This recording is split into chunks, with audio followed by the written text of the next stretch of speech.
কেশিয়ারির সাতরাপুর স্কুলের একাধিক পড়ুয়া ট্যাবের টাকা গেল দার্জিলিং জেলাতে। মাটিগাড়া থানার দুই ব্যক্তির অ্যাকাউন্টে ট্যাবের টাকা চলে যাওয়ায় সোমবার রাতে দুজনকে গ্রেপ্তার করল কেশিয়ারি থানার পুলিশ। উল্লেখ্য, রাজ্য জুড়ে স্কুলের ছাত্রছাত্রীদের ট্যাবের টাকা হাতানোর মতন ঘটনা সামনে আসছে। এর মধ্যে কেশিয়ারির সাতরাপুর স্কুলের একাধিক স্টুডেন্টের টাকা চলে যায় অন্যের অ্যাকাউন্টে। আর সেই অভিযোগ পাওয়ার পর দার্জিলিং জেলার মাটিগেরা থানা থেকে দুজনকে গ্রেপ্তার করল কেশিয়ারি থানার পুলিশ। গ্রেপ্তারের পর মঙ্গলবার খড়গপুরের সিজিএম আদালতে তাদের তোলা হয়। ধৃত দুজনের নাম নজরুল ইসলাম ও রুকসানা খাতুন। তবে গ্রেপ্তার ব্যক্তিরা জানান, অ্যাকাউন্টে টাকা ঢোকার বিষয়ে তারা কিছুই জানেন না। কিভাবে টাকা ঢুকলো, যারা অ্যাকাউন্টে পাঠালো তাদেরকে পুলিশ ধরছে না, আমাদেরকে ধরে নিয়ে আসলো। আমাদের অ্যাকাউন্টের লক্ষ্মীর ভাণ্ডার থেকে শুরু করে সরকারি প্রকল্পের টাকা ঢোকে, সেই কারণে আমরা টাকা অ্যাকাউন্ট থেকে তুলে নিই। কে বা কারা টাকা পাঠিয়েছে সেই বিষয়ে কিছুই জানেন না বলে জানান ধৃতরা।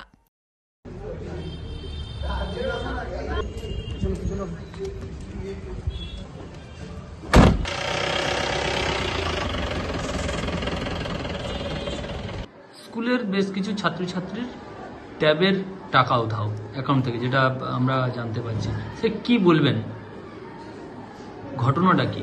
আমাদের অলরেডি সাধারণত 11-12 সমস্ত ক্যান্ডিডেটদের সাধারণত সরকার থেকে আপনার 10,000 টাকা করে দেয় ট্যাব কেনার জন্য। এবার এটা অলরেডি হচ্ছে কি পোর্টালে যেমন এন্ট্রি করার ব্যাপার থাকে সেমনি করে দেওয়া হয়েছে, কিন্তু দেখা যাচ্ছে কি তার পরে সাধারণত যখন টাকা ঢুকছে ছেলেরা জানাচ্ছে যে অলরেডি আমাদের অ্যাকাউন্টে প্রায় 6-7 জন ছেলে জানিয়েছে যে তারা অ্যাকাউন্টে টাকা ঢুকিয়ে দিই।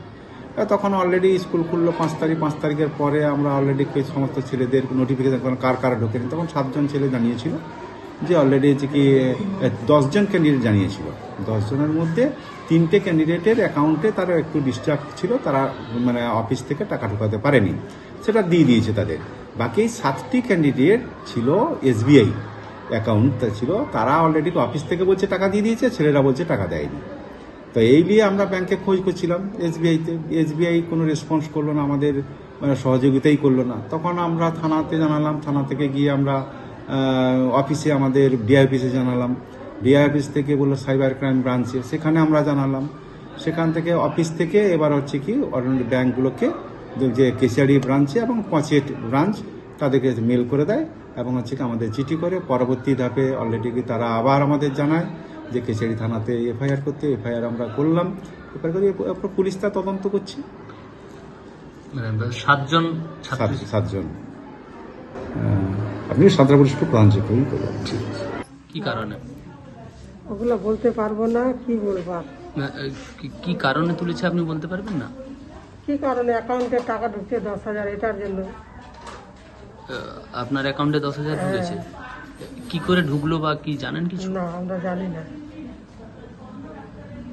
কোথা থেকে তুলেছে পুলিশ? এটা মেদিনীপুর থেকে গেছে।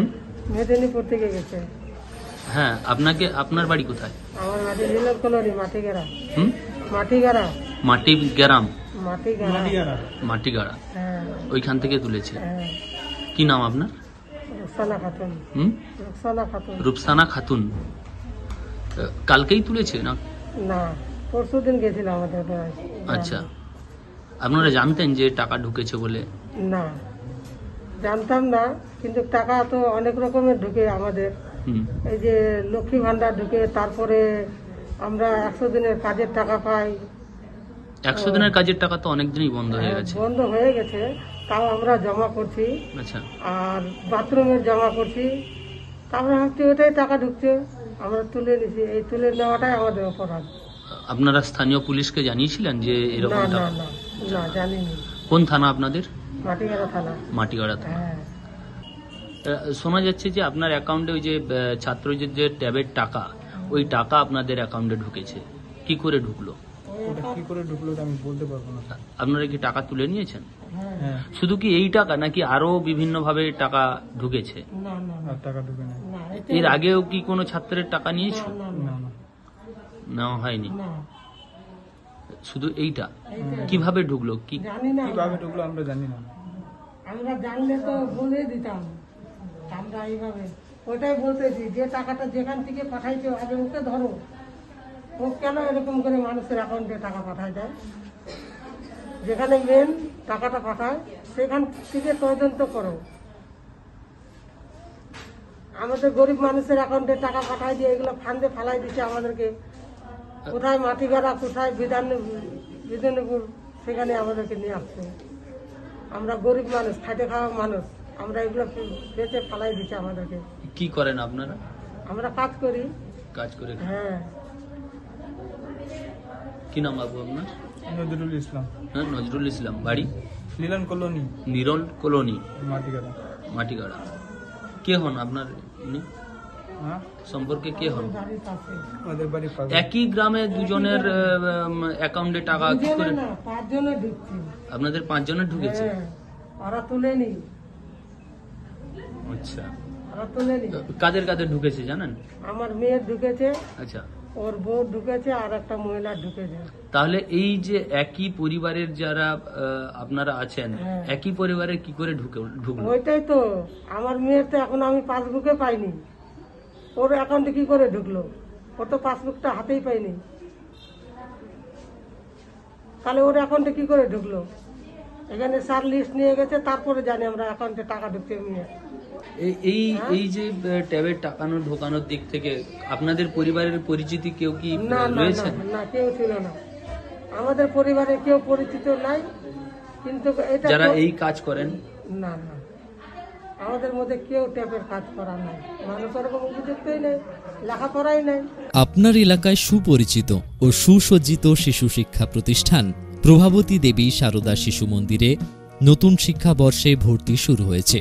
শিশুদের উপযুক্ত সাংস্কৃতিক পরিবেশে পাঠদান ও শিশুসুলভ আচার্যদের নিয়ে বিশেষভাবে শিক্ষাদান করে থাকে প্রভাবতী দেবী সারদা শিশু মন্দির। আমাদের ঠিকানা নছিপুর, পশ্চিম মেদিনীপুর। আমাদের এখানে ছাত্রাবাসে থাকার সুব্যবস্থা আছে। আরও বিশদে জানতে হলে যোগাযোগ করুন 9733783099 অথবা 7872471431 এই নাম্বারে। প্রভাবতী দেবী সারদা শিশু মন্দিরে 2025-এ রজত জয়ন্তী বর্ষ উদযাপন হবে।